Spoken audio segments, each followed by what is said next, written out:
Disclaimer. अमावस की रात, जब चांद की रोशनी खुद को छुपा के अंधेरों का घेरा बनाता है, कल्लू अपनी बैलगाड़ी के साथ गांव के रास्ते पर चल रहा था। गाड़ी के पीछे से आती हुई खुद की आवाज थोड़ी देर के लिए उसकी चिंताओं और उदासियों को भुला देती थी। हर चक्कर के साथ उसकी जिंदगी का एक अलग रंग उभर आता था, लेकिन आज उसके दिल में बेचैनी थी, जैसे कि रात का अंधेरा उसके अंदर भी घुस गया हो।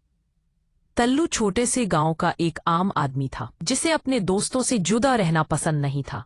उसकी आंखें जो अक्सर गहराई में घुस गई थी और उसकी दिल की धड़कन थोड़ी तेज हो गई थी जब उसे महसूस हुआ कि कुछ अलग ही हो रहा है। जब कल्लू ने गाड़ी को रुकने दिया तो उसने देखा कि चारों ओर गहरी रात का साथ था। हवा में एक अजीब सी खुशबू थी, जैसे किसी ने पुरानी धरती को खोद दिया हो। तभी उसने सुनाई दी एक अजीब सी आवाज, एक शोर जो ना तो पशुओं का था ना ही इंसानों का, कुछ और ही था। कल्लू का दिल डर से ठोकर मार रहा था, लेकिन उसकी क्यूरियोसिटी ने उसे आगे बढ़ने के लिए मजबूर किया। वो धीरे धीरे आगे बढ़ा और देखा एक चुड़ैल भूत जो छलकती रात की गहराई में खड़ा था।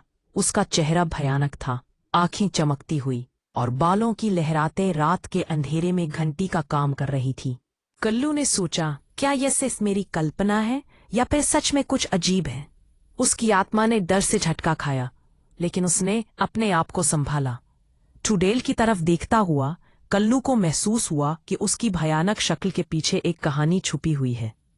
उसने देखा कि चुड़ैल का दिल भी दर्द से भरा हुआ है, जैसे उसने कभी किसी से प्यार किया हो, लेकिन उसका प्यार उससे कभी नहीं मिल पाया। कल्लू ने अपनी हिम्मत इकट्ठा की। उसने झट से प्यार से कहा, तुम्हें क्या चाहिए, मैं तुम्हारी मदद कर सकता हूँ। चुड़ैल ने अपनी आंखें कल्लू की तरफ से शायद पहली बार संवेदना से भरी देखी। उसने कल्लू से कहा, मुझे बस एक बार और प्यार चाहिए, लेकिन ये दुनिया मुझे भूल गई है। कल्लू ने देखा कि चुड़ैल सिर्फ डरावना नहीं बल्कि अक्सर दुख भरा है। उसने सोचा, अगर मैं इसकी मदद कर सकता हूँ, शायद मैं इसकी जिंदगी को बदल सकता हूँ। कल्लू ने चुड़ैल की हाथ पकड़कर कहा, मैं तुम्हें भूलने नहीं दूंगा, तुम्हारी कहानी सुनना चाहता हूँ। और इसी तरह से दोनों ने एक दूसरे की मुश्किलात को समझा और एक नई दोस्ती की शुरुआत की। रात अब पहले से ज्यादा रोशन थी, क्योंकि उन्होंने एक दूसरे के दुख को समझा। कल्लू की हिम्मत और चुड़ैल की कहानी ने रात को एक नई रोशनी दी, और तब से कल्लू ने ये सीखा कि कभी कभी डर से आगे